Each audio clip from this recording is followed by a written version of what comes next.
ইতিমধ্যে উল্লেখ কৰিছিলোঁ হাতত হেণ্ডকাফ লগোৱা কথাটোক লৈ ইতিমধ্যে আমি আমাৰ দৃষ্টিভংগী স্পষ্ট কৰিছিলোঁ যে উচ্চতম ন্যায়ালয়ৰ নীতি নিৰ্দেশনা অৱমাননা কৰি আৰু মানৱ অধিকাৰ সম্পৰ্কীয় কথা বতৰাবোৰ একাষৰীয়া কৰি কোনো এটা শক্তি কোনো ৰাজনৈতিক ষড়যন্ত্ৰৰ বলি হ'ল সেই কথা ইতিমধ্যে উল্লেখ কৰিছোঁ আৰু সেইটো সময়ত সকলোৱে প্ৰতিবাদ কৰিছিলে বিৰোধিতা কৰিছিলে আৰু আজি উচ্চ ন্যায়ালয়ক আমি এনেও কৈছিলোঁ যে আমাৰ ফালৰ পৰা আমি আশা ৰাখিছিলোঁ যোৱাকালিও মই মন্তব্য আগবঢ়াইছোঁ যে ন্যায় সকলো কথাৰ ন্যায় আচলতে ন্যায় ব্যৱস্থাই দিব ন্যায়ালয়ে দিব গতিকে মই সেই কথা যোৱাকালি উল্লেখ কৰিছিলোঁ আমি বিষয়টো ন্যায়ালয়ৰ ওপৰত আস্থা ৰাখিছিলোঁ আজি ন্যায়ালয়ে গোটেই বিষয়টো পৰ্যালোচনা কৰি চোৱা চিতা কৰি নিশ্চিতভাৱে ন্যায় দিছে আৰু দিব কাৰণ যিকোনো এটা ঘটনা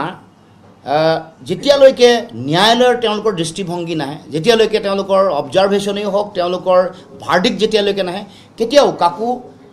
বলপূৰ্বকভাৱে জোৰ কৰি কাকো দোষী সাব্যস্ত কৰিব নালাগে কাৰণ ন্যায়ালয়ে সকলো ধৰণৰ প্ৰমাণ তথ্য সকলো পৰ্যালোচনা কৰি ন্যায়সংগত বিষয়বোৰ ন্যায়সিদ্ধ কথা বতৰাবোৰ চাই আৰু পৰ্যালোচনা কৰি নিশ্চিতভাৱে তেওঁলোকে সিদ্ধান্ত ল'ব গতিকে আজি সেই কথা ন্যায়ালয়ে চায়ে মই ভাবোঁ যে এটা ৰায়দান দিছে আৰু মই ভাবোঁ যে ন্যায়পালিকা ন্যায় ব্যৱস্থাৰ প্ৰতি ৰাইজৰ সকলোৰে আস্থা ৰাখিব লাগিব থাকিব লাগিব কাৰণ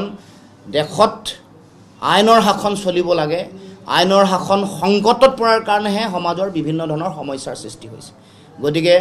আইনৰ শাসন প্ৰতিষ্ঠা হওক আইনৰ প্ৰতি সকলো মানুহৰ আস্থা আৰু শ্ৰদ্ধা থাকক তাকে মই সকলোৰে প্ৰতি আহ্বান জনাইছোঁ